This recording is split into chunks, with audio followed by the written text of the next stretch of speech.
সমর বিশ্লেষকদের পুরনো ইতিহাস কি বলে। ধরা যাক ভিয়েতনামে যুদ্ধ তো হয়েছিল কিন্তু 30 বছর এবং গতি ঘুরে গেছে। আনুষ্ঠানিকভাবে মার্কিন যুক্তরাষ্ট্র সারা পৃথিবীর অন্যতম শক্তিধর অথবা শ্রেষ্ঠ, অনেকটা এভাবে বলা যায়। আর ভিয়েতনাম প্রকারান্তরে তার শতভাগের এক ভাগও হয়তো শক্তি ছিল না, জনবলে, প্রশিক্ষণে, অস্ত্র সম্ভারে। কিন্তু একটু আগে যে কথাটা বলা হয়েছে, রাইটনেস অফ দি কয়েজ, এটা নৈতিকতার কারণে এবং বিভিন্ন কারণে তারা হেরে গিয়েছিল। এবং আবার আর একটা যুদ্ধে ফেরত যায়, সেটা হচ্ছে জাপান অথবা আমেরিকার যে যুদ্ধ হয়েছে, দ্বিতীয় বিশ্বযুদ্ধ। আমরা সেটা জানি, জাপান পার্ল হারবারে বোমা বর্ষণ করে এবং এটার কারণে এবং সামগ্রিকভাবে আমেরিকা নিজস্ব বিবেচনায় পরবর্তীতে তারা হিরোশিমা এবং নাগাসাকিতে দুটো বোমা মারে।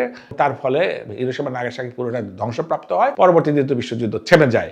এবং আমি এই কথাগুলি উদ্ধৃতিটা এই জন্য টানলাম, আজকের প্রেক্ষাপটে বিশ্বায়নের যুগে আমরা দেখতে পাচ্ছি আমেরিকা জাপান এক পায়ে একসাথে হাঁটছে এবং তাদের কোল্যাটারাল বাণিজ্য হচ্ছে এবং জাপানের লোক আমেরিকাতে যাচ্ছে, আমেরিকার লোক জাপানে যাচ্ছে, জাপানের টেকনোলজি আমেরিকা নিচ্ছে, আমেরিকার টেকনোলজি জাপান নিচ্ছে। খোদ ভিয়েতনাম, যাদের এত রক্তস্নাত ইতিহাস, তারাও আমরা দেখতে পাচ্ছি যে আজকে বাণিজ্যের বিভিন্ন কারণে একসাথে হাঁটছে এবং ওই সমীকরণটি আছে। কিন্তু আজকের এই প্রেক্ষাপটে আসলে খুবই সরলীকরণ করে যে এটা 7 দিনে অথবা আরো 2 সপ্তাহে বা 3 সপ্তাহে একেবারে এটা বন্ধ হয়ে যাবে, এটা ভাবাটা বা আগের থেকে বলাটা আমার মনে হয় যে একটু অতিকথন হয়ে যাবে। আমাদের মনে হয় যে আরেকটু ওয়েট অ্যান্ড সি করে এরকম একটা উপসংহারে পৌঁছানো উচিত। 5+ স্টার রেটিং প্রাপ্ত দেশের সর্বোচ্চ বিদ্যুৎ সাশ্রয়ী ও ইকো ফ্রেন্ডলি ওয়ালটন এসি।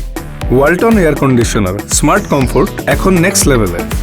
শুধু তাই না, সারা বিশ্বের কোন সমরবিদ এই কথাটা একেবারে সুনির্দিষ্ট করে বলেননি বা বলতে চাননি যে ডেডলাইন এত। আমরা যখন বলতে পারতাম একটা ডেডলাইন ধরে দেওয়া হলো যে 2 সপ্তাহ পরে এটা থেকে যাবে, তখন কি হবে। তবে হ্যাঁ, যুদ্ধ তো তার নিঃসন্দেহেই একটা শেষ তো থাকেই। আমাদের মহান মুক্তিযুদ্ধ শেষ হয়েছিল, দ্বিতীয় বিশ্বযুদ্ধের মতো 4 বছর ব্যাপী যুদ্ধ যেটা চলে, সেটাও যুদ্ধ শেষ হয়েছিল। এখন যুদ্ধটা শেষ হওয়ার পরে দুই পক্ষের আর্মামেন্ট কতটুকু ধ্বংস হলো এবং পরস্পরের প্রতি কতটুকু ঘৃণা তৈরি হলো, এটার একটা বিরাট অংশ নির্ভর করবে যে বেসামরিক জনগণের সাথে কতটুকু তারা রক্তক্ষয় বা নির্যাতনটা করে। এখন আমরা একটা যুদ্ধে পরাজয় বলতে যদি আমরা সামরিক ভাবে চিন্তা করি, তাহলে বলি যে বুট অফ দি ইনফ্যান্ট্রি, অর্থাৎ পদাতিক বাহিনীর মাটি, বুট যদি মাটিতে আসে। আমি আরো সহজ করে বলতে চাই, আমরা আপাতত যেগুলো দেখছি সেটা হচ্ছে ড্রোন অথবা মিসাইলের হামলা, এটা দুপক্ষ থেকে একই রকম। হয় আমেরিকা মিসাইল মারছে, এদিক থেকে ইরানরা আবার পাল্টা ড্রোন মারছে। এই তো যুদ্ধটা মোটামুটি বোমা দিয়ে হচ্ছে অথবা নৌপথে যুদ্ধটা হচ্ছে, কিন্তু স্থলপথে যুদ্ধটা এখনো আসে নাই। আমি এটার উত্তর দেওয়া তাত্ত্বিকভাবে ধরে নিলাম যে আমেরিকা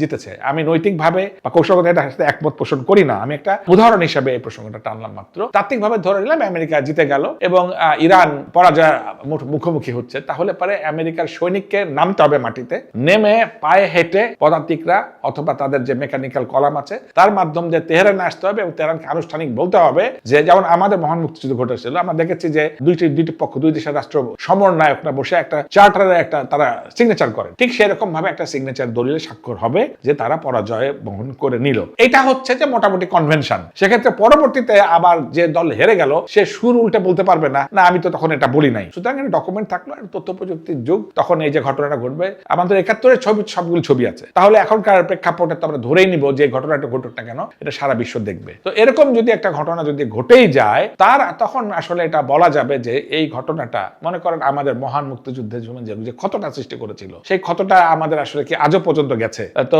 সেখানে নারী নির্যাতনের মতো ঘটনা ছিল, শিশুদেরকে নির্যাতনের ঘটনা ছিল, জনগণকে 30 লক্ষ লোকের কথা বলা ছিল। আমি বারবার করে যেটা বলতে চাচ্ছি, এটা ডিপেন্ড করবে আসলে কতটুকু হেট্রেড তৈরি হয়। হেট্রেড আসলে কয়টা আর্মামেন্ট তৈরি করলে, এটা যুদ্ধ তো তাহলে সৈনিকে থাকাটা হচ্ছে কনভেনশন। সৈনিককে মারবে, এটা ঠিকই আছে, যুদ্ধের কনসেপ্ট তাই। এক দেশে গোলা আর এক দেশে গোলা পড়বে, গোলা দিয়ে সামরিক যানবাহন, সামরিক বিষয়াদি ধ্বংস হয়ে যাবে, সামরিক স্থাপনা ধ্বংস হবে, এটা হয়তো গ্রহণযোগ্য। কিন্তু কিছুদিন আগে আমরা দেখেছি যে একটা শিশুদের, মেয়েদের স্কুলে সেখানে বোমা মারা হয়েছে। এটা কোনোভাবেই জেনেভা কনভেনশনের অনুযায়ী এটা গ্রহণযোগ্য না এবং জেনেভা কনভেনশনে কিন্তু মার্কিন যুক্তরাষ্ট্র স্বাক্ষর করেছে। সুতরাং না মার্কিন যুক্তরাষ্ট্র, না গ্রেট ব্রিটেন, না রাশিয়া, না চায়না বা পৃথিবীর কেউই নিরীহ জনগণের প্রতি বোমা বর্ষণ বা হত্যা করতে পারে না। তার সাথে সাথে আরো কতগুলি বিষয় চলে আসে, নারী নির্যাতন, অন্যান্য বিষয়গুলি, নোংরা বিষয়গুলি চলে আসে। আমি বারবার করে বলতে চাচ্ছি, যদি সামরিক যুদ্ধ হয় তাহলে পরে একটা দেশ জিতে হারবে, দাবা খেলার মতো আমরা হেরে গেছি।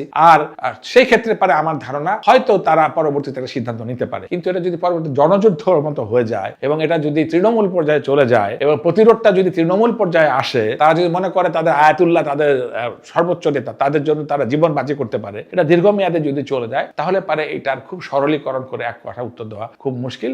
সেক্ষেত্রে এটা অনেক দীর্ঘ হয়ে যাওয়ার আশঙ্কা আছে।